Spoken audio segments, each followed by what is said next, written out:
Okay. All right. So good evening, everyone. Thank you so much for having us. I'm just going to start by introducing myself. So I have been a nurse for over 20 years. I spent most of my nursing career in pediatric oncology. I started in London on the inpatient pediatric oncology ward back in 2003. And then after 2 years there, I moved back to my hometown, which was Kitchener-Waterloo area. I spent a couple of years working in adult care at Grand River Hospital. And then after that, I was able to return to my first love, which was pediatrics. So again, I spent a couple of years in the pediatric inpatient unit at Grand River Hospital. And then the rest of my career, I spent on the Pogo Satellite Clinic at Grand River, their outpatient clinic there. I was there for 11 years as a staff nurse, and then about 5 years as the coordinator for the Pogo satellite. One thing that, I loved my role as a pediatric oncology nurse, but one thing that I really missed in that role was being able to connect with families on a deeper, more emotional level. I'm sure you've noticed when you go into clinics, it's very fast paced. You know, everybody feels a little bit stretched, and there's just not that time to really connect and support families. So, that was one of the reasons why I thought counseling would be a great transition for me. I also realized working as a nurse that nurses in particular, and maybe the whole medical team, we didn't really have a whole lot of understanding of medical trauma and just how everything that was happening to children, to families, could potentially be traumatic. So, this is something that I've learned as I've gone through my counseling training. And it's something that I really, really am passionate about and hope to be able to support children and families either during treatment or after treatment as well. Thank you.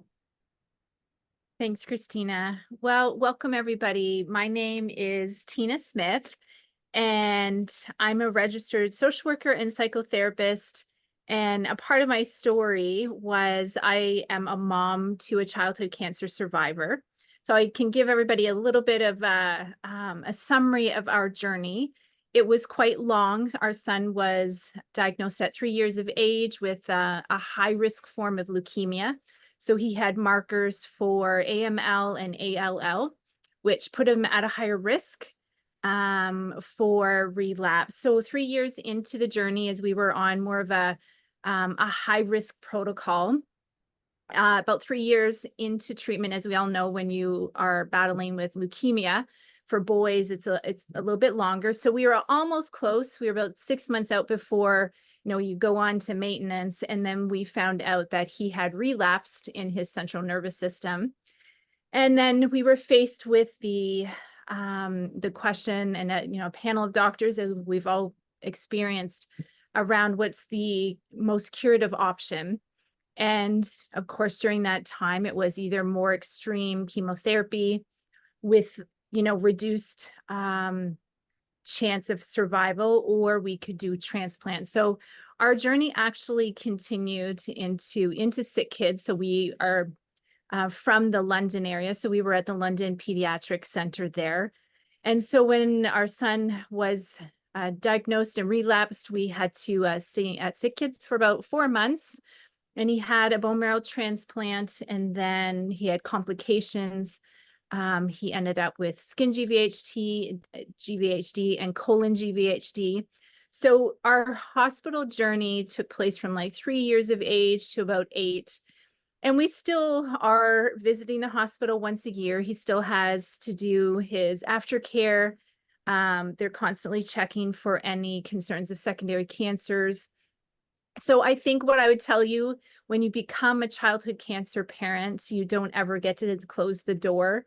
I think that's the hardest thing for parents, is that they have to constantly be concerned or worried. And our son today is 19 years of age.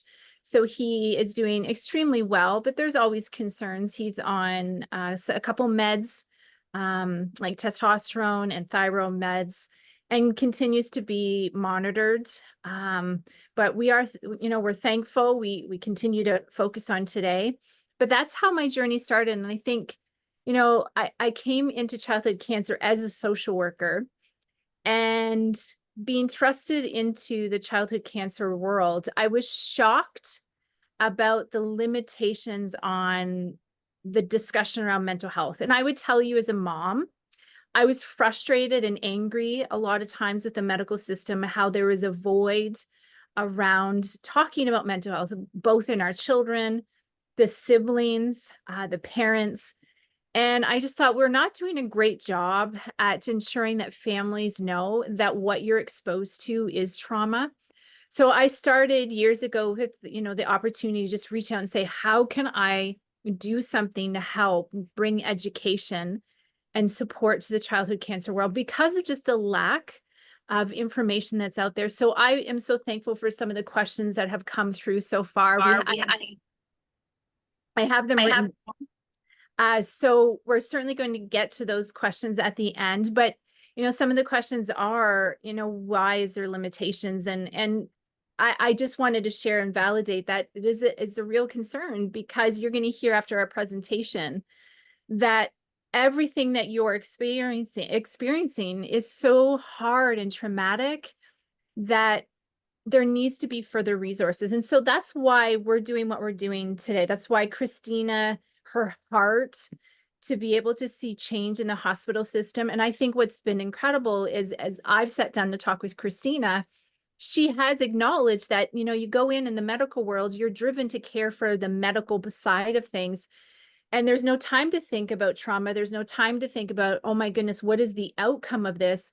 And what I think is incredible is that Cristina has actually acknowledged there's got to be trauma involved in this, which is why Cristina shared her beginning and why she's doing what she's doing. We want to make a difference in the hospital system, but we have to do these things a little bit at a time. So all of you know that everything you're experiencing, the symptoms, the behaviors in your kids, you're going to learn tonight that everything that your child is suffering with, what you might be suffering with, is trauma induced. And we need to understand that more in oncology. And so if we can do our part, Cristina and I want to keep doing presentations and educating people, because at the end of the day, what you're going to hear, and you're going to hear us reiterate this over and over, is counseling is key for your health. And that is the most important part. So we're going to get into a little bit more of that at the end, but we're going to start, because I know there's some questions. Some of your questions will be answered as we do the presentation.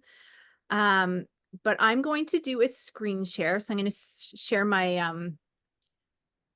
my slides. Make sure I can get this up. Okay. And then I'll push play. Okay. So if we start, I think as parents and caregivers, especially, moms or caregivers, whatever your role is in the pediatric oncology journey, it's really hard to pause long enough to ask yourself, how are you really doing? I know that there's so much responsibility and expectation that is put on parents and caregivers. I know when our son was battling with cancer, there was the constant monitoring of the protocol, giving medication, checking to make sure he's okay in the middle of the night. It was constant, but we don't actually, as parents or caregivers, stop long enough to ask, how are you really doing? Because you're so busy. And so it is a time right now to really stop and pause and ask, how are you really doing? Noticing some of the things that we're going to talk about are your signs and symptoms that could actually identify that maybe you're really struggling because of everything you're having to walk through. And so that's an important thing to understand. The part that is unique around oncology is that, what makes it different is that there's no warning. When first responders, whether police officers or firefighters, there's some level of understanding they're going to be exposed to trauma. They may not understand the extensive nature of the trauma, but the hard thing for families with oncology is you're living what you would consider a normal life, right? As soon as the diagnosis comes, which for most families happens overnight, is that you have some indicators, you might have to be rushed to the hospital. Everybody's story is unique. But the thing that is the constant pattern for all families is that feeling of we were normal and we're no longer a normal family anymore. And it completely just changed. Our family life changed, how we operate, how we do traditions, experiences, vacations. Like basically, we know for families is that cancer actually becomes the dictator of what it feels like in your family. And that is a really, really hard story to have to continue to fight against. It's like cancer, it seems as cancer literally becomes the voice in everything. And that's what makes this journey so incredibly hard. And what I also know is that when you become one of those families where you look at all of those other families as they're the normal family, we're not, and they don't actually understand what you're going through. And that's a really important part to sit when asking, how are you doing? There's often a frustration, anger, and sadness and grief that comes up because a lot of people don't understand your journey. And a lot of people have noticed that you will lose people in your life because they don't understand, and for whatever reason, they kind of move on. They don't know how to support you. Childhood cancer is one of those things that people just don't want to talk about it. It's hard. People don't know what to say about it. So that concept or the idea is that it doesn't feel like you can be normal anymore. And to be able to sit in that place, it's a hard place to sit, but that's the first place I want to encourage everybody to notice, because if you're not noticing that, it means you might be invalidating your story and not naming your story for you and normalizing it, because when you do that, it leads to getting help. And that's really important piece, and that you're not alone as you walk this journey. And it can feel very isolating when you're walking childhood cancer, but it is important that you continue to develop a community around you that wants to support you and those that do understand. And that's also key as well. So I want to normalize a little bit of things that are happening. And I use the word normalize because when you look at this list on your screen, it feels really difficult to say, how do you normalize something? But in the world of childhood oncology, you really do have to normalize things that are really hard, because when you normalize it, you don't feel, it almost reduces your isolation, and you actually will begin to walk with other people who are on this journey. It also helps you not feel bad and guilt and shame, because when we look at all of these things on the screen, what we come to realize is that every single parent and caregiver is having similar thoughts, which means you're not actually alone in the concerns and the things you're experiencing. And we have to begin to be able to have compassion on ourselves, because what you're going through is incredibly hard. So if you look at some of the thoughts that, again, I want you to hear the word normalize, is that the thoughts of your child dying, this is a very common, as soon as you hear cancer, it is equated to the concerns of losing your child. And I am also very sensitive that I know some people who might be watching this, families, whether you're going to watch the recording of this or you're watching it currently, I know that some of you may have lost a child, and we're very sensitive to that. And that is really hard. And you're walking out an additional journey of not just trauma, but you're grieving. And I want to make sure that you're supported and you're seen in that. So even though that we're talking about this as a normalization of those thoughts, we also recognize that for some, this is a real story and it's a hard story. The other things that happen are things like intrusive memories. So these things could look like, for a long time, I think I can share part of where my story were intrusive memories would be things like, times that we were in the hospital, waking up in the middle of the night. It could be as simple as my alarm goes off and you wake up in the middle of the night in the early days and you remember waking up, having to rush off to the hospital because our son is neutropenic and he's spiked a fever. And of course, the protocol is you got to get to emerge. So you have these memories that kind of stand out, that kind of show up when you least expect it. Some of the other things that can happen is intrusive memories around hospitals. We want to avoid hospitals, And it seems that no matter where you go, you see the hospital and it's intrusive. And that's really hard. And it's to note again, this is a normal experience based on what you're going through. Another big thing, and we've all faced this, whether as a parent, caregiver, is thinking you're a bad parent. As soon as we hear that our child is battling cancer, we go on this mission to find out where we failed. What if I did this differently? What if, oh man, maybe I just didn't do a good job when I was pregnant, or maybe I should have used less chemical products. Those are the paths that the parents go on. They're looking for something they could have done differently. So you're thinking that it's been reliant on you, and that then you internalize that you're a bad parent. And it's important to note that none of this is your fault. None of this is anything you could have prevented. And even though this is a normal experience that most parents, I would actually say, now that I've done a survey, but I know in spending enough time with parents, this is a common thread, that there's a lot of people who feel like they failed. The idea of thoughts that it's hopelessness, as soon as, again, cancer, it's almost like it steals your future. You can't see anything outside of that. You fear the future. You don't know what to think of. And I can appreciate that when I think about the secondary cancers and all of the other additional things that can happen as a result of treatment. There is an element of fear that comes into that because the future looks a lot different. Because remember, it feels like you were a normal family, but now you're not. And all of these things have changed, and you're faced with these questions, and it brings up these experiences. Again, you're not alone in that. So then there's feelings that come with this journey. A lot of times, if you have more than one child, you will notice that you begin to worry more about your other children. There's an element of you feeling on edge and just jumpy. There is a helpless and scared feeling. Emotional numbness sets in because when you're consistently doing routines and you're doing structured stuff, you have to go through the day and you have to work. So, whether one person is staying to do all of the hospital care, the other person has to go to work. The reality is you are going at such a high level pace to go to treatment. You're going to the hospital, you're coming home, you're managing protocol, you're giving medication, and you're on the clock all the time.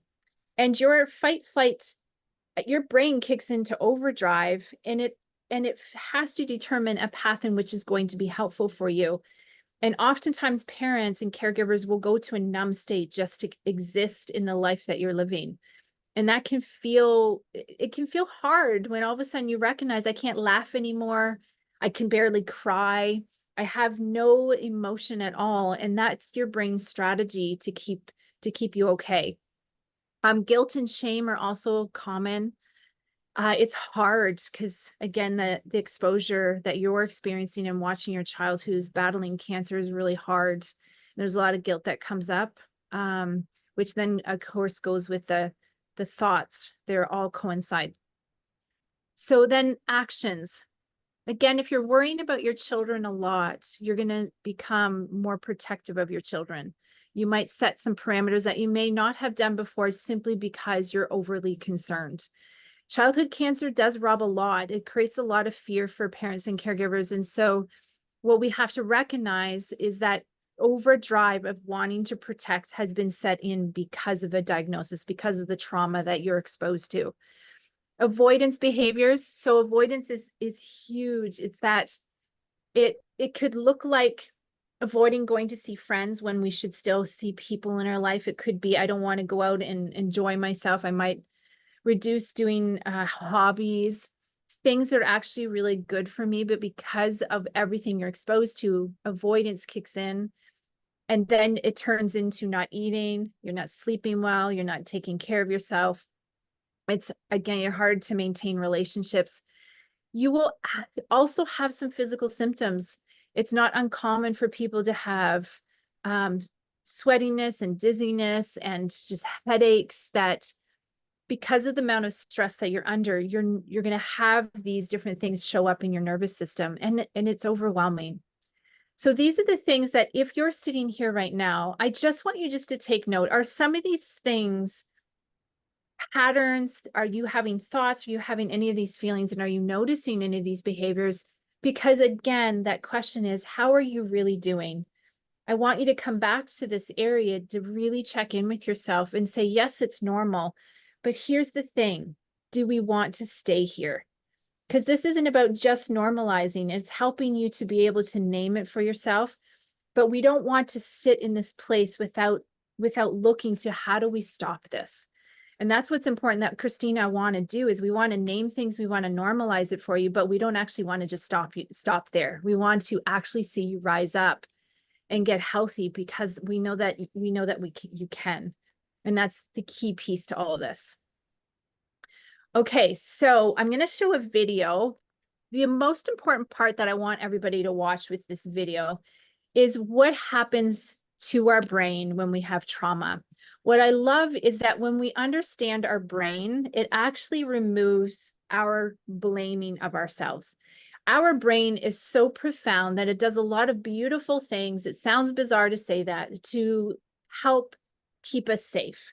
So we want to honor our brain when it's in survival mode and when we've been exposed to trauma, because it goes into these certain aspects in order to ensure that you can function your day. Now, functioning doesn't mean you're functioning well, but to your brain's ability, it looks for ways to help you. And even though it could be helpful to your brain, it's actually not helpful for you in order to continue to carry your life on in that way, because over time, you stop having joy and happiness. You might develop depression. You might develop further anxiety. And so it's important to understand what your brain does to help you so that we can start to remove some shame over what you're experiencing today. And this applies to our kids. It applies to our teenagers. It applies to us as well. The piece that's important to recognize is that because kids and teenagers are still developing, their brain takes 25 years to develop. So it can have a different expression. And you're going to learn that this evening about what that expression of trauma looks like so that you can name it, not just for yourself, but you can name it for in your child and your teenager. Okay.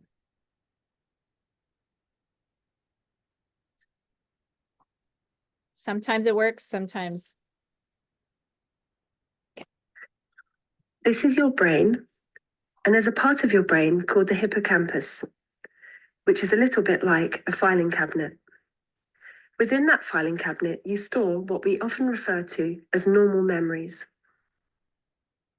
Now, normal memories have a number of different characteristics. These memories are generally organized, categorized, and sequential. They are verbally accessible, and you have control over the retrieval of these memories. For example, if you wanted to retrieve a memory of what you did on New Year's Eve, then you could probably provide a fairly coherent account from A to B. These memories are time tagged, which means you know when they happened. You know that your memory of New Year's Eve was just after Christmas and sometime before you went back to work in January. And these normal memories can be updated by new information.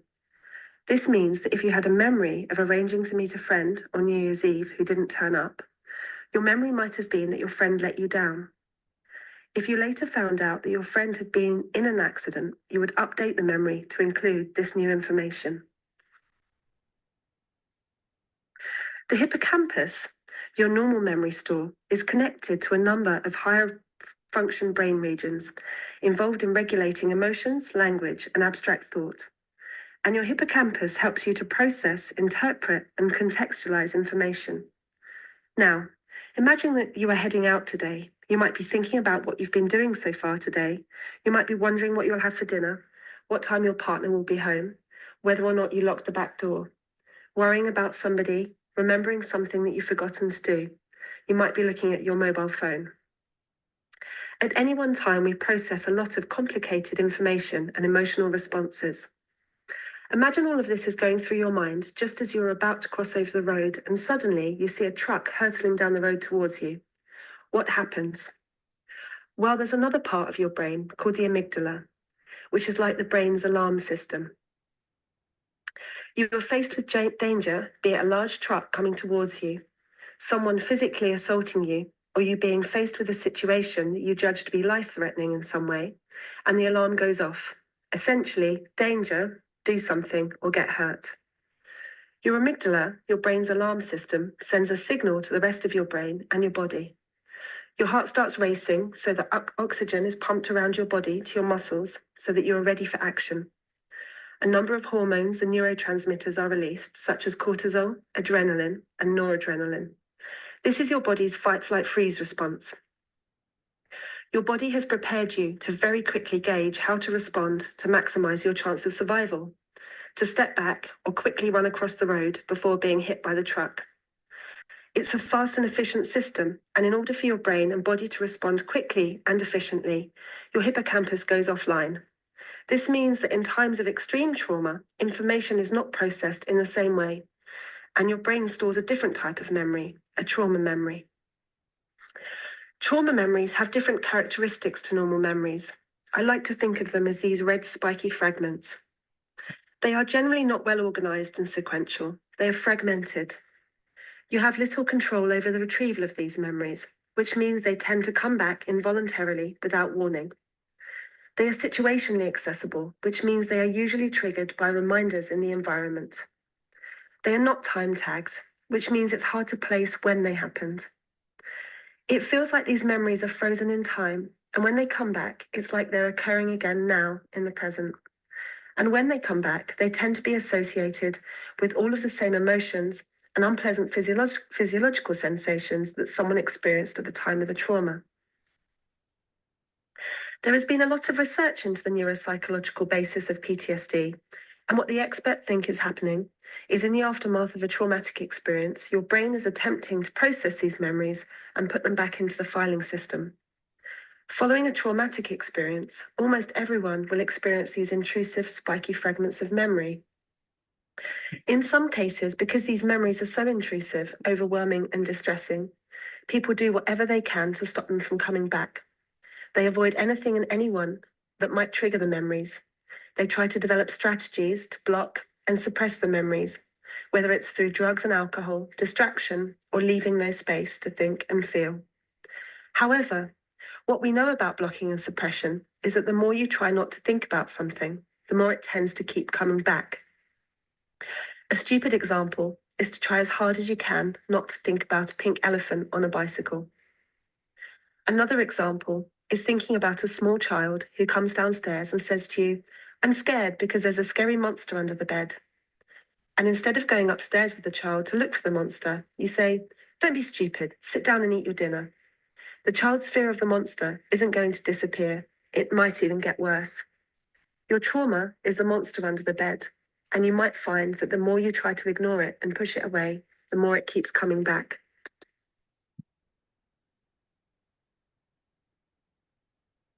Okay, so I showed that video because we're going to actually get into talking about post-traumatic stress disorder.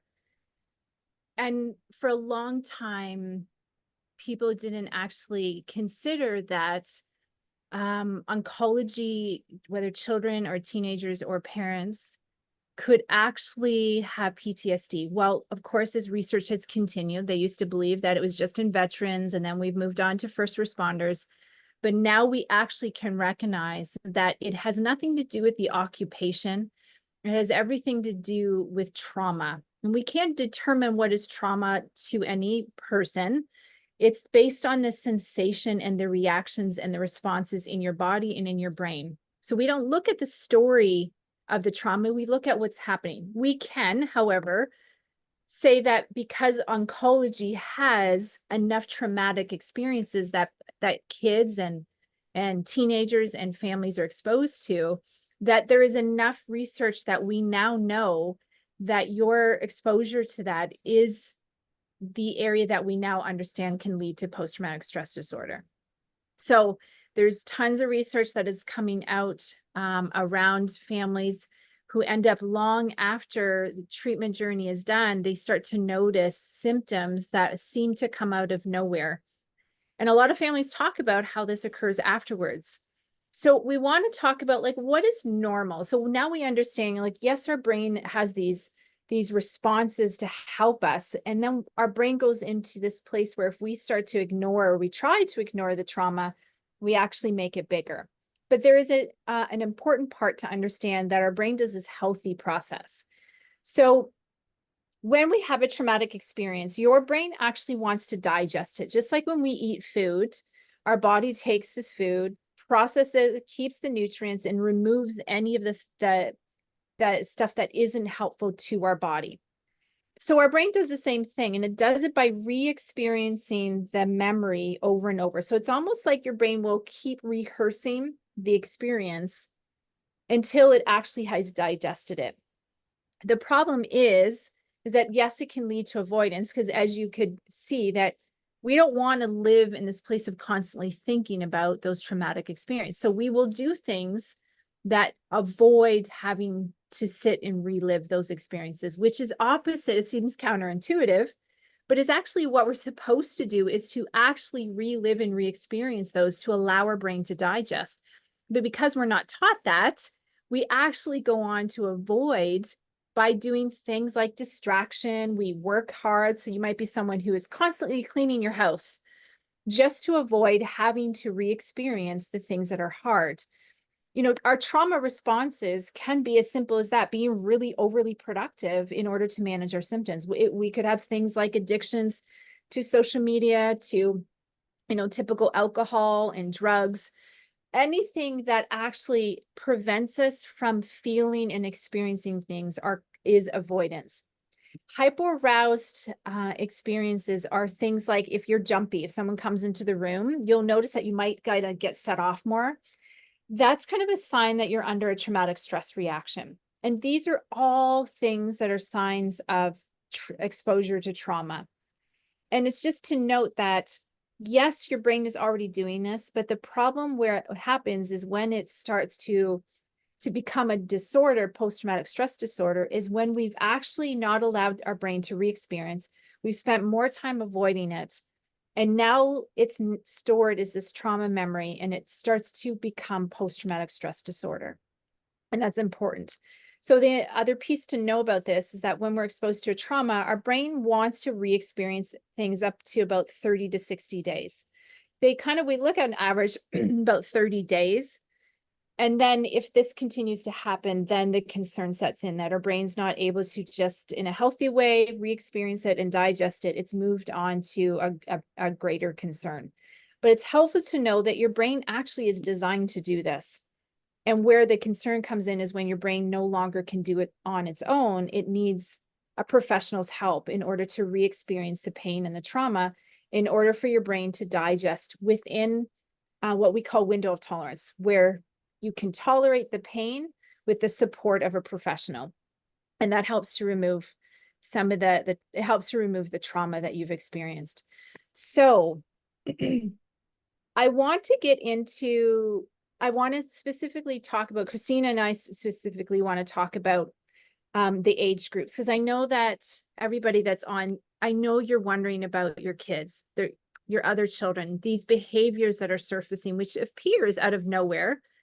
You might be asking for questions about yourself as well. So we want to break it down so you have an understanding about what that looks like. But it is important, again, to track your own symptoms, because it will give you an idea of whether you're doing okay yourself as a parent or caregiver, not just for your own children and your teenagers, but it's important to note the difference. I also am going to suggest, and I think it's a resource at the end, there is a way to do a self-assessment online, where you just go and fill out an assessment to determine whether you actually are battling with post-traumatic stress disorder. It's a self-assessment. You can actually Google the Canadian Post-Traumatic Stress Disorder Center, and they have this assessment. I would encourage you to do that. As an adult, it's harder with kids. So I don't think that there's one online for that, but I'm going to be sending some resources to Sarai just to have access to some things that you can take a look at. So here's some myths about trauma. It is bad parenting and not PTSD. Again, a myth. When a child is behaving, the child is behaving based on the trauma. So one of the most important parts to remember is that the behavior of a child is the window into what's unseen in their brain. So your child is actually not wanting to misbehave. They're not actually wanting to act out. They don't want to actually frustrate you. And your child who is misbehaving or really struggling, it's not because you're a bad parent. Your child has been exposed to trauma, which in a child and a teenager's life, it actually becomes behavioral.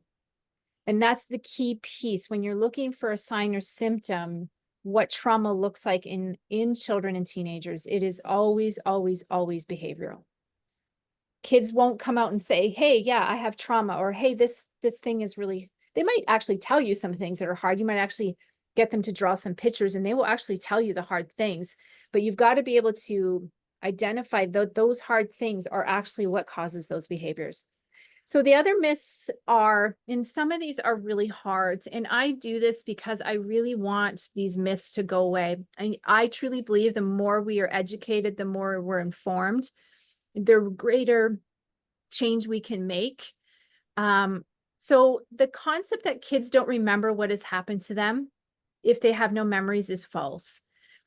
And this is hard for parents because there is this idea, especially in oncology, that if any of the treatment took place in an age that they have no memories for, there is a perception that they will carry on in their life and everything is okay and they're not going to remember. And I want to tell you that actually is very untrue. We have research in neuroscience that actually confirms that children will actually hold the memories of their trauma in their nervous system in their body. So everything that they've experienced or observed, because even observing trauma, just as much as experiencing it, is still trauma. Their nervous system gets wired to this trauma experience. And when it gets wired to these traumatic experience, it displays behaviors in a way to try and fix what's happening. No different than parents trying to avoid their trauma symptoms. Kids are trying to act out their trauma symptoms. So just again, different ways to think about it. The other thing is that newborns don't feel pain. Again, it goes with the same experience. They do feel pain. They hold the same stories in their nervous system in their body. We actually have research that babies in utero, when they're unborn, they actually can be exposed and experience trauma. All of the stress responses that occur to a mom when pregnant, actually the unborn child does experience that. And even though these facts are really hard, I really, really want to tell all the parents who are listening, again, you can't do anything about this, that these things happened. But what you're going to hear is when you get this education, this teaching, then you know, it gives you some understanding around what's happening for your child. And then it can lead you to making a decision to get help for your child, rather than wondering if you're a bad parent or why can't my child just stop misbehaving? Again, you're getting the truth of what trauma looks like, both in unborn children, newborns, and children and teenagers of all ages. And that's a key piece that we need to kind of debunk these myths around trauma. Okay, so I'm going to have Cristina. She is going to share about traumatic medical experiences so that we kind of list things off. So Cristina can come in. So I think Tina's done a great job showcasing all the different ways that kids experience trauma. And of course, going through any sort of cancer treatment will bring on many experiences. And I think it's worth repeating what Tina said, that trauma is really anything that the child experiences as disturbing, and that can cause lasting distress. So just because something does not seem like a big deal, the child may find it very distressing. I remember saying this to kids. I know everybody in the medical profession will say this, oh, it's just potentially a finger poke, or it's just an x-ray, or we're just doing a swab, like, almost like putting that just in front of things to make it a little bit less traumatic. And, not realizing that something that some kids, are not really bothered by it can become very distressing and upsetting for other kids. So again, it's really important to know that trauma is symptom-based, not story-based, and it's very, very specific to your child, your experience. one day a finger poke may be okay, and the next day it may not. So, this is where we go through these ups and downs, and this is where the medical field doesn't do great at supporting kids, because at times, we don't recognize that this is really hard. No, by the time kids get diagnosed with cancer, many may have already been sick for a while, and may have been under medical care.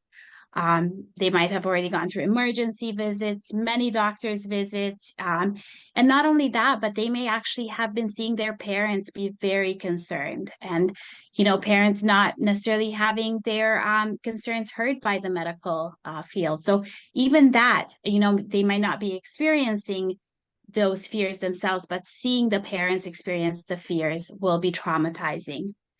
Diagnosis often comes with painful procedures, uncertainty of what comes next, being held down, multiple pokes, and many things, happening through all times of the day, the night. So, any experience can be quite hard. For children who have not been in a hospital before, even the equipment, the lights, the sounds, the smells, they're all new and they can all be very scary. Having to go through procedures where they are alone can be particularly traumatic. Now, thankfully, I think a big effort is made to ensure that somebody is with the child, but sometimes even the fear of being left alone can be distressing. I know in our clinic, the treatment room was an open space. So even though you could close the curtains around a stretcher or a particular area, kids could hear other kids crying. They could hear other parents upset. They could hear conversations. So hearing and seeing other kids being sick, being hurt, being upset, that can be another source of trauma. Also, knowing that other kids are not doing well or hearing about the loss of another child can be very traumatic for both kids and their families. Chemotherapy itself and painful medical procedures are distressing. And some of you may have heard or are experiencing anticipatory nausea. And that is a traumatic response. I had the experience of kids who would walk into the clinic and start being sick, just literally walking through the doors, and that is very much a trauma response. Treatment outcomes such as physical scars, hair loss, any sort of physical deficits, all of those can add to the trauma. Fears what others might think often play on the kids' minds, especially older children and teenagers. Fear for the future, fear for death. These are all very common and, again, very much sources of trauma. Mm-hmm. That's great. And Cristina, it's so great that you're able to connect to like stories that are happening in the hospital. I don't think that often we think about, because I'm sitting here when you shared that story, thinking about when I heard other people's children cry. Even for me, that was like, oh, like I'm not just looking at my own child, I'm now exposed to all of these other children. And that is really hard too. And I think we forget about that, all of the exposure of the noises and the things that it makes us feel so helpless. So thank you for sharing that. That's awesome. It helps parents know, okay, this is making sense. Okay, so how do we know whether your child is suffering with PTSD? So it was one of the things that I've already identified is that your child's behavior is the window into what's unseen. So you're listening and you're watching for signs and symptoms that your child is having. So you're going to look at things that might look different than what it looked before. And so instead of saying, why are you misbehaving? We're going to ask, I wonder, and just having a posture of curiosity is we're looking to see those signs as a way to inform us of something. We're not going to know necessarily what the trauma is, but we can say that if my child's really struggling, they probably need help from a professional. And that's an important piece. So I'm just going to walk through some things just to help parents know, like, what would be something that you would find in a particular age group.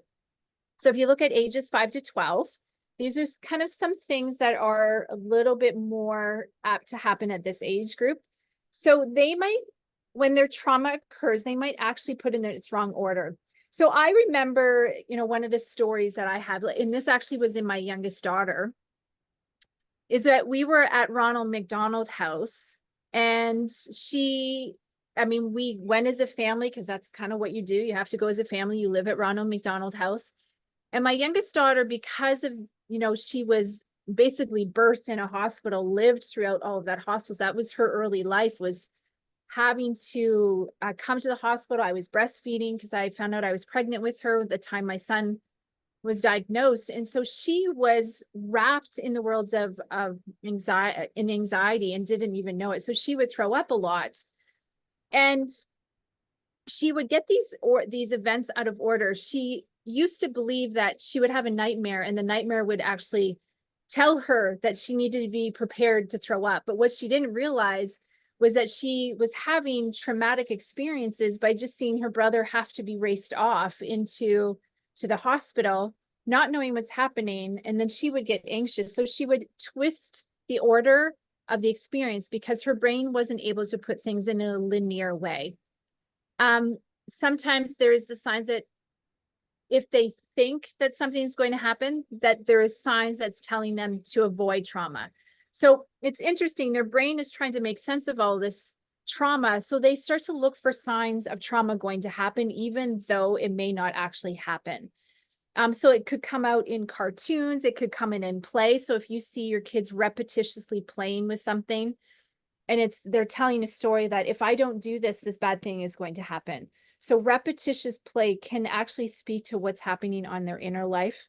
Their brain is trying to rework or re-experience the story, but it's not going anywhere. So they're trying to make sense of things. This age group does not have flashbacks. What this age group does is they have nightmares or night terrors. And so we have to understand that as adults, we can have flashbacks, but children at this age do not. And so we're looking for, is my kiddo getting up every night with a nightmare? Are they having night terrors? Are they getting out of bed and they don't know where they are? That is a trauma response. So again, I talked about a little bit about watching their play. Children play out their inner narrative. It is so key. Like we as therapists can assess a child based on what they do with toys.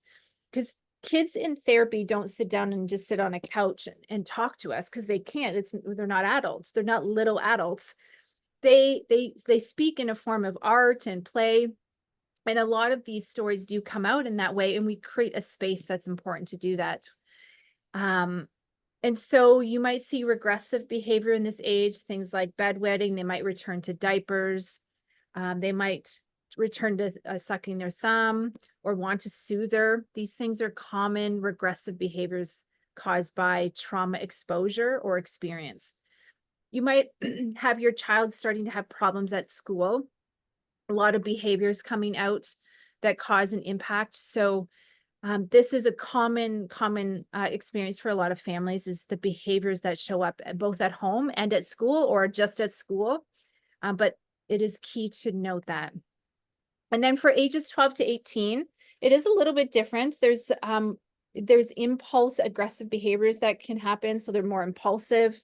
Again, remember, we're looking at the trauma, not the behaviors. There can be poor concentration, distract easy, loss of interest. So if your teenager was really involved in an activity, say they loved playing hockey, they loved hanging out with their friends, but all of a sudden these things start to shift. They don't want to be doing any of these things. They're losing interest. They don't want to hang out with kids their age anymore. They want to stay at home on video games. They don't want to do anything. They start to isolate themselves. These are indicators they're not okay as a result of exposure or experience of trauma. Things like numbing and withdrawal, you will start seeing things like depression. Your teenager may actually begin to have thoughts of suicide. There could be self-harm. And this is the age group where numbing and avoidance type destructive activities like drugs and alcohol can start to happen.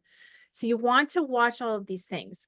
I'm actually going to add another thing that I'm seeing a lot, is that there's a lot of research out there that is aligning that not every child has ADHD. And I'm going to throw that out there because what's happening is that every child is getting diagnosed with ADHD when in fact it's unresolved trauma. And I want to caution, if you're looking for an ADHD diagnosis, it actually may not be ADHD. It could be the trauma that the child's exposed to. those symptoms and those signs in a child actually look very similar from trauma to ADHD. And I would caution, I would rather people go and get counseling, see if the trauma can be healed and reduced and changed, and then see if those symptoms actually dissipate. It actually usually gives you your answer in that. But that's one of the things that we're noticing is people are jumping to get that diagnosis. And then what happens is that child never gets resolution around their trauma.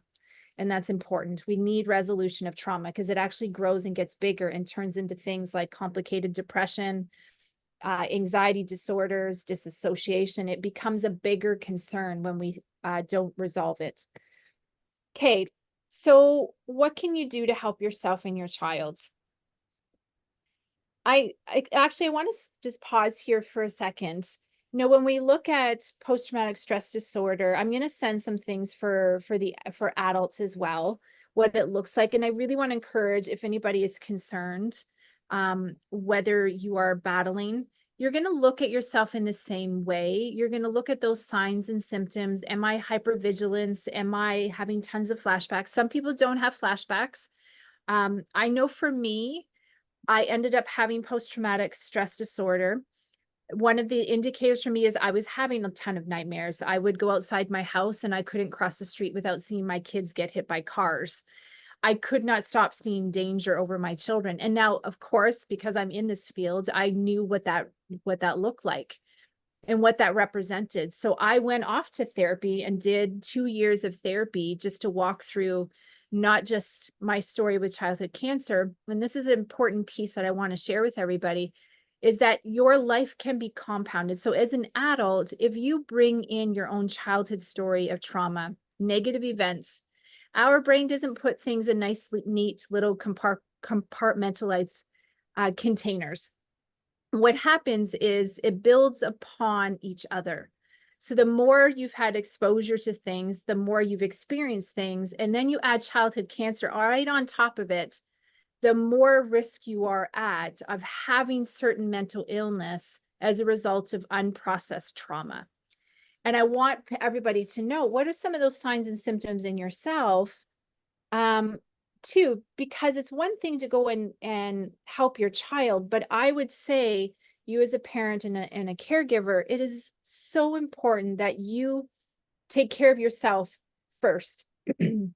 Because if we're not well as parents, it's hard to be present for our children. And I think it seems, again, backwards that we would put ourselves ahead of our children, but your children actually need you well in order for them to be well. So it seems backwards because as parents, we always want to put our children ahead of us. It's the thing that we do, right? But again, it's not healthy for your children if you're not well. So making sure you're checking in with yourself, how am I actually doing? And then you can transition and think about, well, how do I help my child? And how do I take care of myself? So Christina's going to talk about some things around self-care. We believe so much in the importance of self-care during hospital journey and even post. This is rest of your life, especially when you're undergoing extreme stress.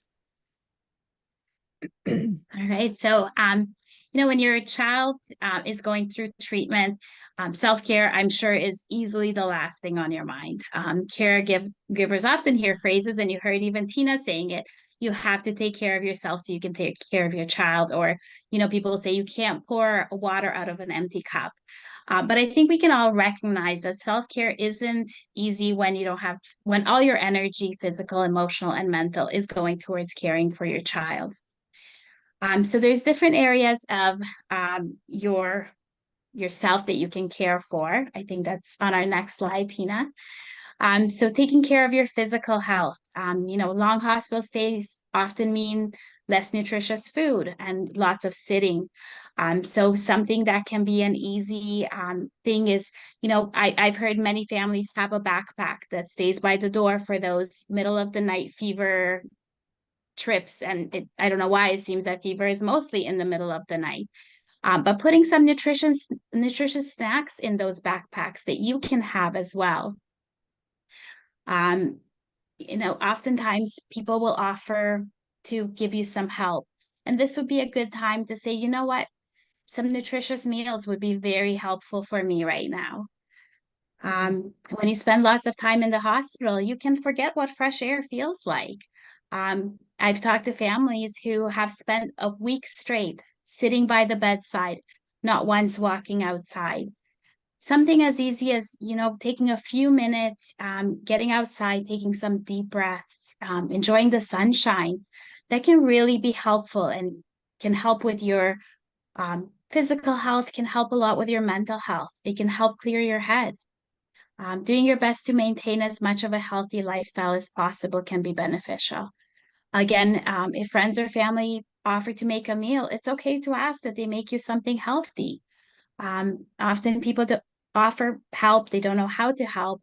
And it's okay to ask for something specific. People want to give, they want to come alongside. And it's a lot easier for them if you actually give them some hints, or state your needs.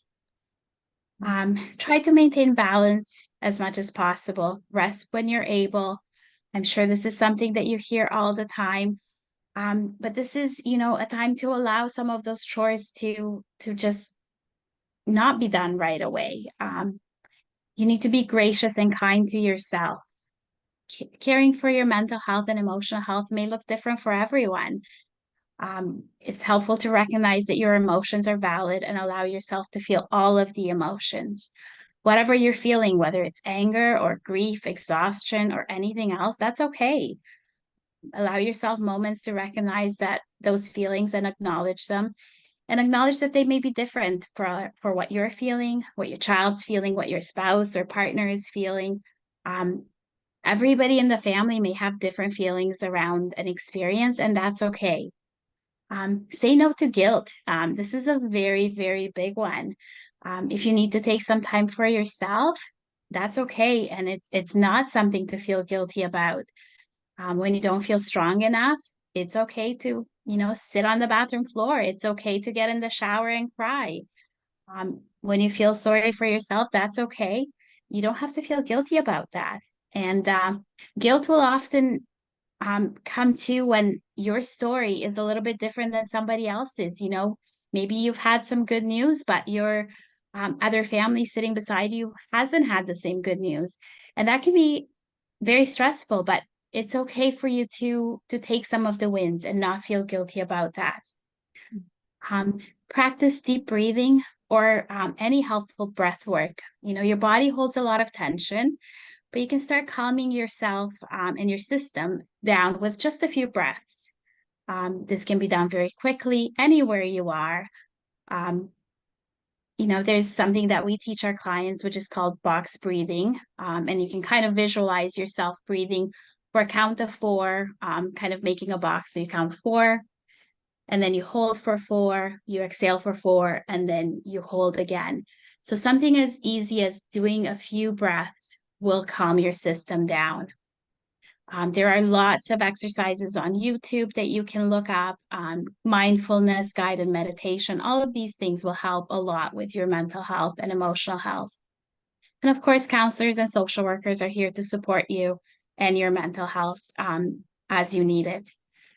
Seek help and accept help from others. If you have a supportive social network, now's the time to try to share some of that load you're carrying. Communicate with your partner or other significant people in your life about what you need.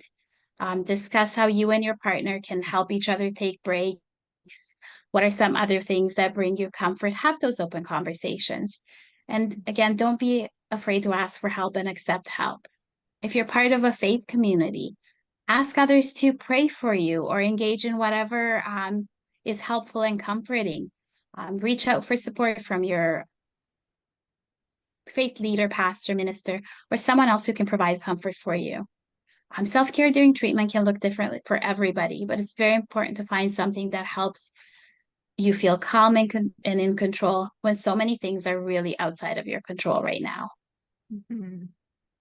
Yeah, that's so good. And it's hard. I know, again, the last thing we feel like we have time for is to take care of ourselves. And I learned this lesson. So I'm going to share a story about where when Gabriel, my son, was diagnosed, I let go of everything. I did not take care of myself. And I think in general, as adults, even we just we're not very good at taking care of ourselves. We don't put that in the intentionality there. Some of us will, but I will say, as soon as you walk into an oncology journey and your child is battling cancer, you're consumed by that. So for me, the first 3 years, I was consumed by that, and I recognized it was taking a toll in my life.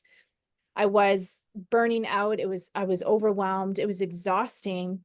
And then when my son relapsed, I recognized I couldn't do what I did in the first stage of his treatment. So I said I would never be a runner my entire life, but it was the time when he relapsed, I took up running.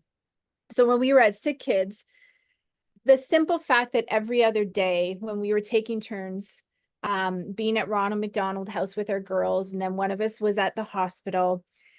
When it was my turn at Ronald McDonald House, it was when I was able to go for a run. So our parents were there helping. We had supports, and this was the time when Christine is talking about utilize your supports. This was the stage that I recognized I could no longer do it by myself.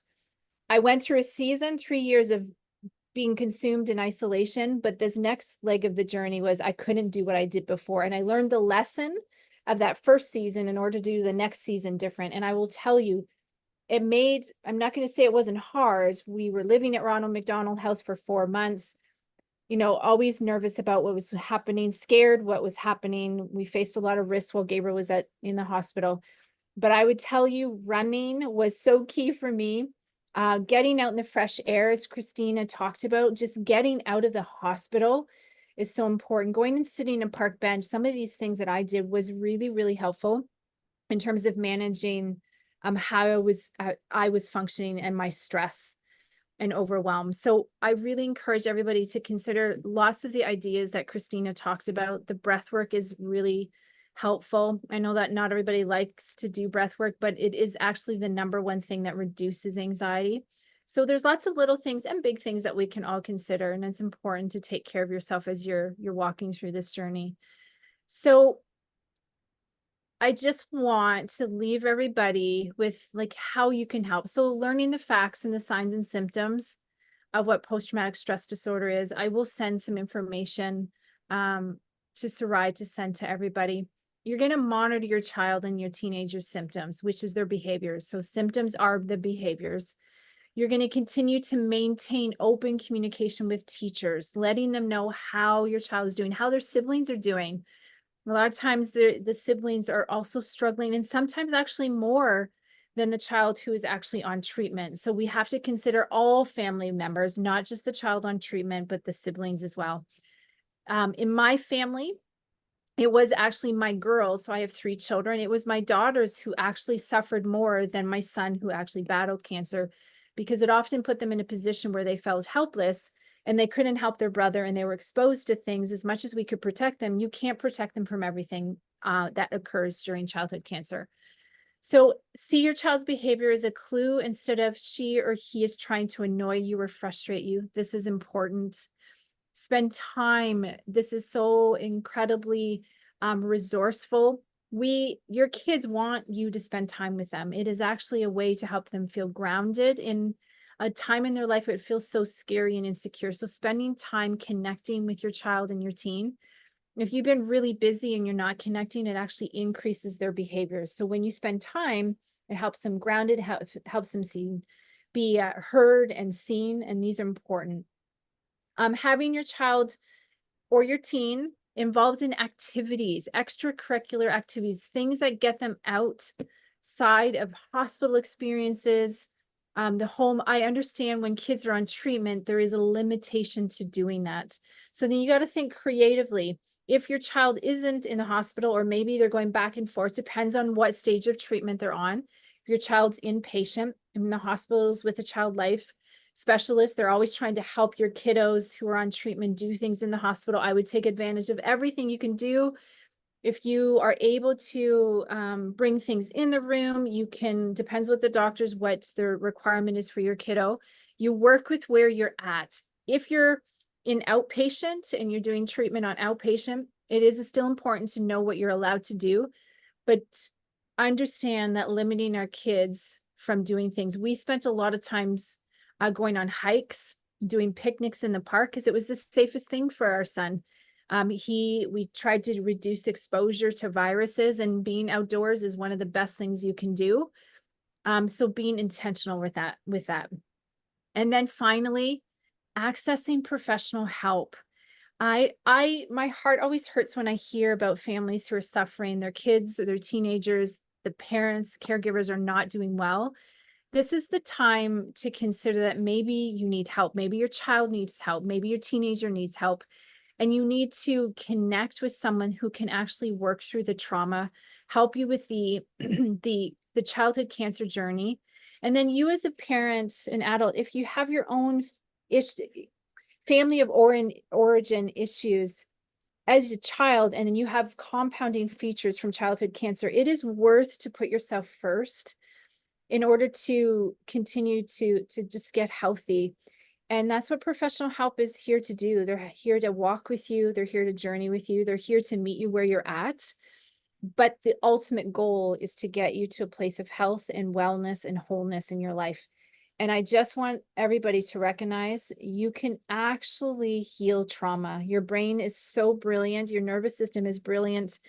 You can actually restore everything because that's how you're designed. And we have neuroscience to confirm that.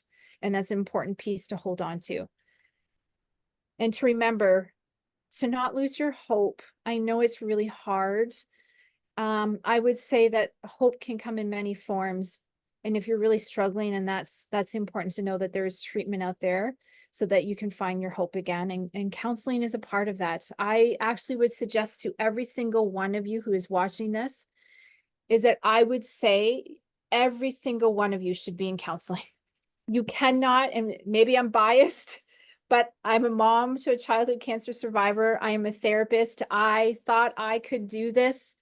You know, walking into childhood cancer, I thought, oh, I can do it. I have all the right knowledge and education, but it took me out too.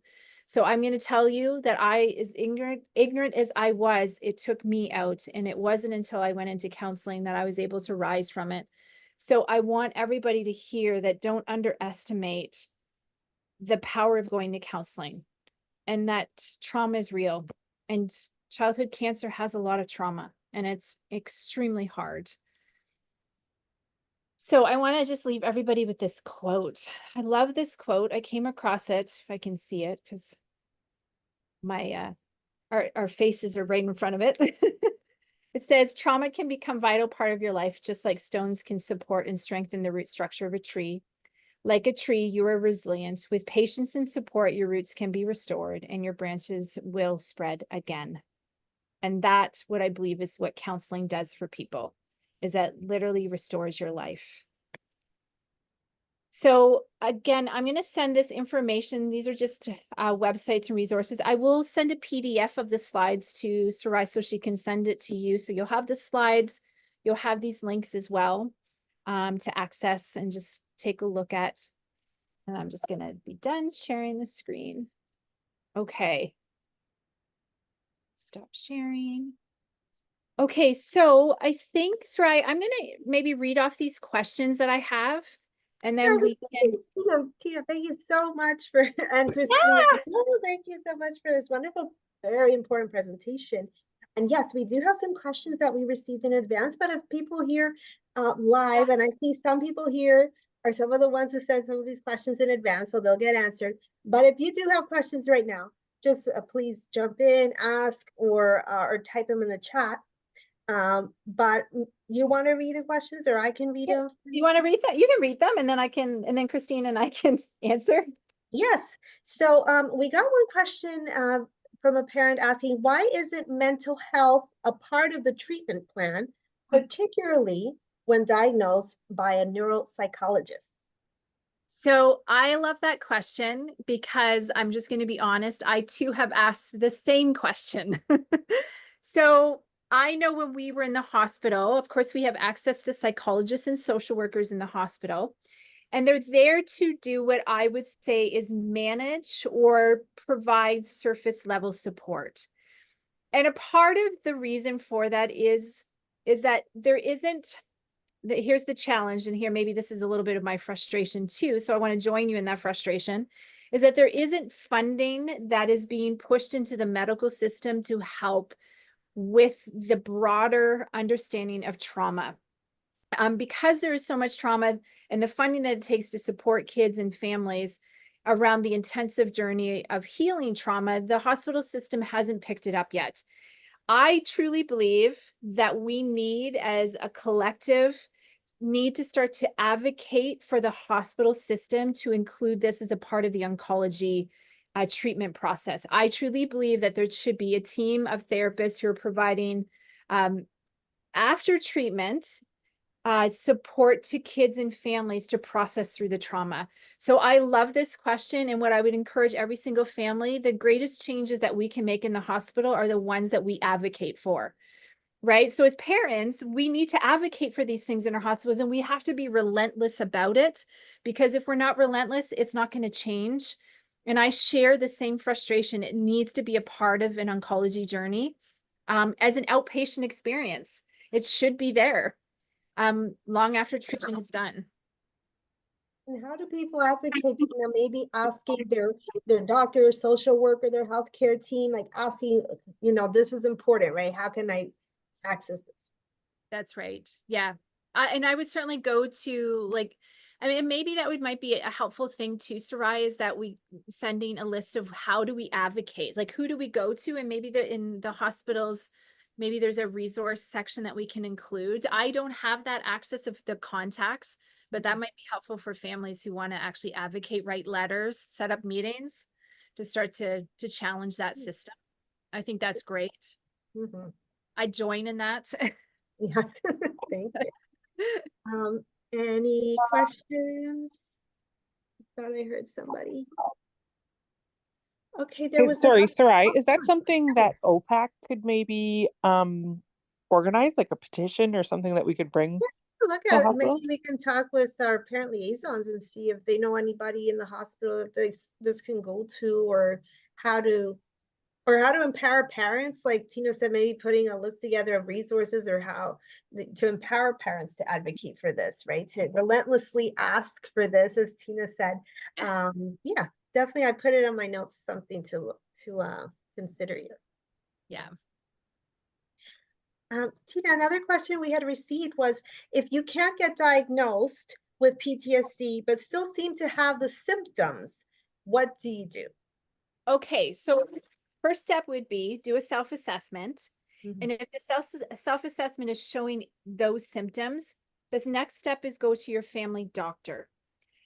You don't necessarily have to go see a psychiatrist. A family doctor can. So here's the thing about a formal diagnosis with PTSD.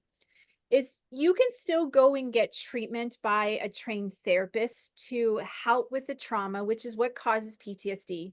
When people get a diagnosis of PTSD, and it's okay, it opens up resources. So if there was resources, so the example would be, and this is the best I can give you, in the first responder world, they have to get a diagnosis to access WSIB. And without the diagnosis, they can't go off of work. So they need the label or the diagnosis in order to do that. But if you are a parent who is struggling and you do the self-assessment, what I would tell you is, if you need the diagnosis because you need medication, you need to go see your family doctor to get that information and that access. But it also means you can access going to therapy in order to treat the PTSD. So you don't formally need a diagnosis unless you need medication in order to support it. I always still say it's still best to go to see a family doctor to get support. Great. And that self-assessment, you said you'll include that in the handouts as well, that I'll email the families, right? So they can go on that link and do the self-assessment. Yeah, that's right. Any questions live? Okay. There was one parent here who was asking about how to approach the topic of dying. She gave her example that her 5-year-old at the time, her son developed the fear of his mother dying from the day that his sister was diagnosed with cancer. How do you help a child with that fear? So that's a real fear for kids, right? Because all of a sudden cancer is so big, right? It takes over. And kids, again, this goes to this age group, is they now start to put fears onto other things that don't necessarily make sense. So the biggest thing a parent can do is don't dismiss the fear in the way that's not going to happen. You want to hear the fear. So it's almost like you need to see them and listen, because remember, when we say, oh, that's not going to happen, remember, it's the monster under the bed. The more we don't sit in that fear, the fear gets bigger. And it seems, again, counterintuitive, and we as parents don't always think that it's counterintuitive to sit there and listen to the fear, but it actually is what supports the fear, so the fear doesn't get bigger. And I think the biggest thing for a parent is to, to talk with your child, to listen to them, validate, don't dismiss it. And then if it continues to grow, your kiddo needs counseling. I would highly recommend. The other part is you can do things like having them draw pictures to talk about their fears. They can journal their fears. You can get them to play it out, even bringing in some crafts so that they can actually externalize the fear around that. Childhood cancer does cause fears that seem to not relate in some ways. This is related, but it seems that it's been projected onto another, so onto mom, because that's what cancer does. So hopefully that helps answer that question. Thank you. We got a question in the chat. What type of behaviors at school might we see in a child with PTSD? Okay, so you might see things like, if they were a kiddo that would sit down in their chair, but all of a sudden they're creating a disturbance. They might be a kiddo that is trying to run out of classrooms. They might have we call it a flight response. So they are running out, they're hiding under their chairs. They might be getting in fights at school. They might be yelling at teachers. They could be self-harming. So they might get mad and then do something to hurt themselves. They might be hurting kids. So again, we have two types of different behaviors. It can be externalized, which is all behavioral. It's yelling, it's getting angry, it's getting mad, it's running out of the classroom, it's running off the school property, all of those big things. Or it can be internal, which is self-harm, having big thoughts and then isolating and running away or hiding in sometimes the closets at school. So those are the type of things that you might see in terms of behaviors. Okay, thanks. There was a question about resources for parents who need to regroup in their marriage after a cancer diagnosis. I guess it's more about how the trauma affects a marriage as well. Okay, I'm gonna let Cristina talk about this because Cristina does a lot of marriage counseling. Yes, I think it's really important to recognize that this is going to have a big impact on your marriage, impacts communication, impacts stress. We talk about financial stress, being apart from, the mom will often be in the hospital. The dad is either at home with the sibling. So you've got separation that happens, physical separation. The way parents cope with this is different as well. So, recognizing when you as a couple needs to go and have someone to talk to. Just realizing that this is so stressful on your marriage that it is a good idea to, we talked about individual counseling, but also couples counseling would be a great place to start. Thank you. Yeah. We did have a question as well, which I think you may have answered, Tina, in your presentation, but the dad was asking his 13-year-old daughter, she finished her treatment already, but they can see a change in her behavior, short temper, doesn't want to go out, spend time with family. She missed a year of her school, and they're trying to make life enjoyable, but she seems frustrated, and they're asking how to help her. Yeah, so certainly the presentation talked about checking those behavior. I would certainly suggest that it sounds like she needs professional help, that she's struggling. And that would be my best suggestion for her, and not to wait, because sometimes, especially when she's 13, the older kids get, teenagers, they can choose not to attend counseling. And that's the hardest thing for us. We get limited on in helping teenagers because they have a voice and they don't want to access therapy. So I say the younger they are, the better it is to get them to therapy sooner than later. Thank you. There's an important question in the chat. I was thinking of asking you this myself, but it is in terms of resources, obviously help counseling therapy is important, but it is cost prohibitive to some families who don't have private insurance. And the person here is asking about, is there anything that resources covered by OHIP? Because once insurance runs out, it can become very expensive very quickly going to private therapy. And if there's a list of resources or therapists that specialize in medical. So it is incredibly tricky because like counseling in general is not covered by OHIP. Now, some of the newer things that are happening is these group practices where doctors have a group practice and they might actually bring on therapists to be a part of that group practice. And they will use OHIP as a way to do that. But I'm not sure what the limitations are on that. I don't think it's like a continuous. I would need to check into that. The hard thing is there's not a lot of group practices with doctors leading them. And that's the only way you can access OHIP is from that means. So a lot of times it is through private practice or looking for not-for-profit counseling agencies. And those are hard because you're usually limited on the time you can access. It's not a perfect system. The mental health world needs to catch up. Yeah, because trauma takes a long time to process, and you're right, is that a lot of people can't afford to continue. So what we encourage people to do is start your trauma therapy. And then when your insurance runs out, then when it starts back up, just continue to do it in that way.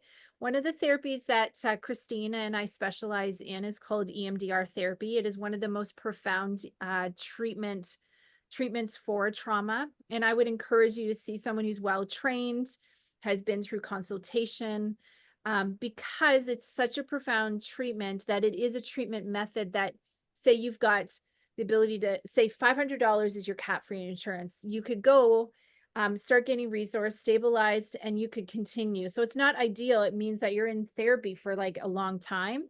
But if that's the only way you can do it, then it's better to at least do a little bit each year. Not ideal, but it's still the best way. But yes, again, like it's not a perfect system when it comes to mental health. I mean, we face that all the time. Insurance runs out and people are in the middle of their treatment goals. Frustrates me. Yeah. It is hard. And I think, like you mentioned, maybe getting a little bit of therapy is better than nothing. And maybe like just telling them up front, I guess is my thought. Tell your therapist, once my insurance runs out, unfortunately, I can't come anymore for a while. So let's just dive right into it, get as much out of those sessions as you can, right? And have those strategies that they can help you with to take home, to practice at home, like do it right off the bat, I think, like get as much as possible. Right? Yeah. And she was also asking about a list of resources or therapists that specialize in medical trauma, particularly to you. So what I want everybody to know is that we are here to support. So we will add our names to it because we do specialize in medical trauma. So we can add our names to it. We do virtual therapy. So we do in-person and virtual. And so we are here to access anybody who wants it. We do still actually do a lot of virtual therapy with kids. During the pandemic, what occurred was people became very strategic on how to do therapy with kids via Zoom. So a lot of different programs and strategies came out during that time. So it's been actually really effective in new ways when people want their children in their teens to access therapy, and maybe there's someone who specializes in something, but they're not in your area. So we do a lot of that type of therapy as well over Zoom using just different strategies, not necessarily always talking. But there's some really cool things that we can do too. So I don't necessarily have a full resource. I do know that therapists trained in oncology, medical trauma is very limited. It's very limited. So to be able to find someone who only specializes in that, there's people who will deal with trauma, but they may not understand the oncology journey from within that. But you don't necessarily need that. I mean, it's important for a therapist to know how to process, not just know about trauma, they need to know how to treat it as well.